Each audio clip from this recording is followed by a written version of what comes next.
Phillips. Very good.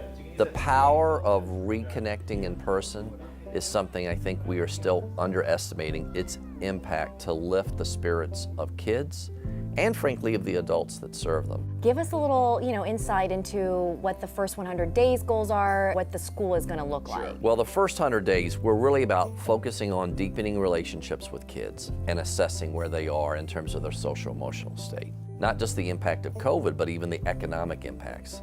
We also were in the middle of this big social justice movement that impacted many of our students. So we need to assess first their social emotional state so that they're ready to learn.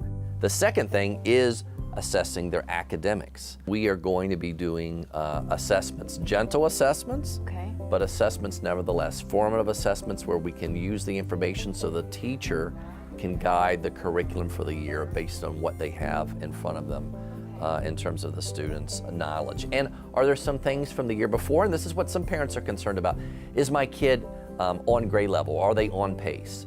And are there some elements of unfinished learning that we need to finish? And we are going to create time at the beginning of the year to make sure we've finished any of the unfinished learning from last year. One of the things that's happening in the state of Virginia in grades 3 through 8 for reading and math, we will have a fall SOL-like assessment. We've had the SOLs in Virginia for over 25 years, but they happen in the spring. This year, for the first time, in reading and math, we will have SOL-like assessments in the fall.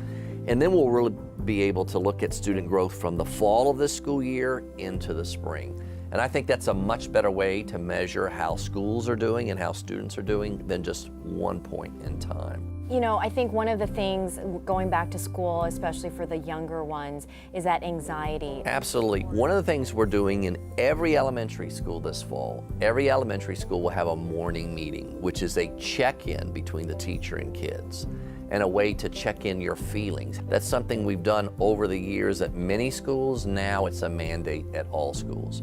We'll also be providing some lessons during that morning meeting to really help support our students and draw them out to understand what they're feeling and how they can respond to the different feelings that they have. I think we're going to see an acceleration of kids' joy and an acceleration of kids' learning. We've just created the next greatest generation here with our young people with what they went through this past school year.